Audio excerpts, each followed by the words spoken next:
One of the reasons why I did this particular piece is because I am what we would call a Dr. Biggers uh, student. I came here in 1990, and at that time it was all about blackness. And at that time I didn't know my true blackness. I didn't know what it really meant to communicate through art in that way. So I took Mr. Johnson's class, and Mr. Johnson would always say, McMillian, you draw commercially, like I draw commercial. And at that time of art, I didn't really understand exactly what he was talking about and what Dr. Biggers' art was actually communicating at the time. So I was a student that dropped out of art school, and it took me maybe about 20 years to come back. When I came back, it was so much of a change, but Mr. Johnson was still here. And so my understanding through life, I started understanding what Dr. Biggers meant to the program and what his what his artwork meant to the community when he bridged the gap between Africa and our regular living in the hood, or what you would call ghetto or whatnot. And I started understanding that. So when I started understanding his artwork, because we had to study different artists, it was one person in particular that was a great mentor to me, was Leonard Brown, who was a professor here. And he just went deep. I mean, we would sit up and we would have conversations about art and why artists actually do art and what it meant. And for me, doing artwork, I always had to have some kind of meaning, some kind of story to it in the beginning. So I told him, I said, man, I want to do something no other student has never done at Texas Southern, was really appreciate Dr. Biggers, considering that I was a student of a student, because I learned from Winfro, I learned from Mr. Johnson, I learned from Mr. Sawente. He's a ceramic teacher and also the drawing teacher. Mr. Winfro at the time, he was the painting teacher. And Mr. Johnson, he was the drawing professor. All these classes were almost like Shaolin to me, when you really had to go through their classes and your drawing style, it had to change. It became more Afrocentric to me, and I had to learn what he wanted, but at the same time I had to understand what real drawing was and just drawing from life. And so it was hard in the beginning.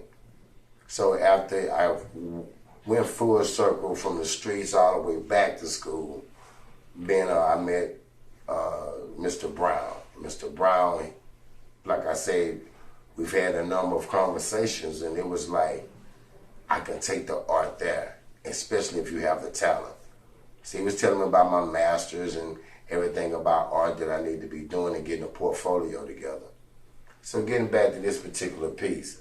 So once I understood how Dr. Biggers started bridging the gap between Africa and life just in the black community, I started understanding that I was living in a different time zone. But at the same time, the same things were happening.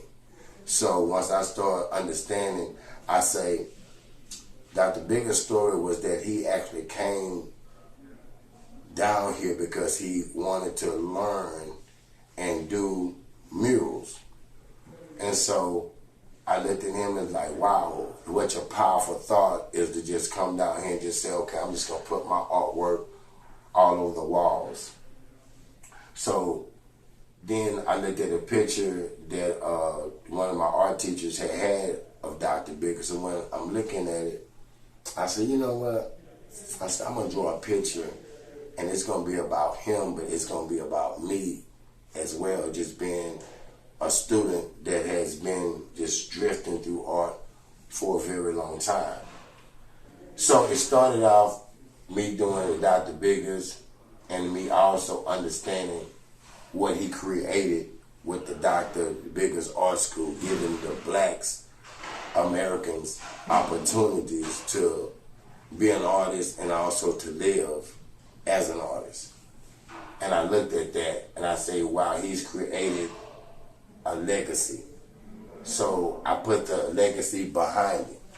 I started understanding his artwork. Some of his artwork dealt with a lot of things that goes on in society today, which is the pain, the sorrow, stuff that the black community go through.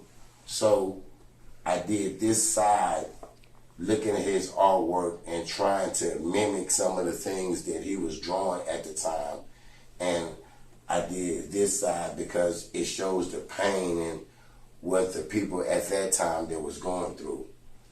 Then on this side, it was a different kind of story, the enjoyment, the love, the love of the music, the drums, everything that we pretty much deal with today. And so as I started doing it, I said I wanted me to be drawing him as a mural. So I started doing it all the way down to here. Once I came to this level, I say, now it's my turn, because we're in a different type of time zone, and I wanted to reflect the pain that goes on in the neighborhood now. How the color red means we can't tolerate it no more. The anger, the frustration, what has America did to us in so many ways is why we bound by the flag, but we also still contained by the chain. The mother still having hope, still praying, still seeing that the child is looking in a different direction. Over here on this side, I explained where it was a hole in the wall, the joy, the laughter, the having fun, the music. Now and then I put me in the middle as I'm doing this mural. In order for me to be a master, I must first learn to finish it. So I'm still in progress in learning about life in order for me to be able to complete it. So I did me doing him as a mural, as in homage. Then I started using these African symbols that I learned from Mr. Brown. And in his artwork, he was telling me that the symbols and the meanings mean something. So when I found out about this particular symbol, it symbolized that you must first learn how to learn in order for you to be a leader.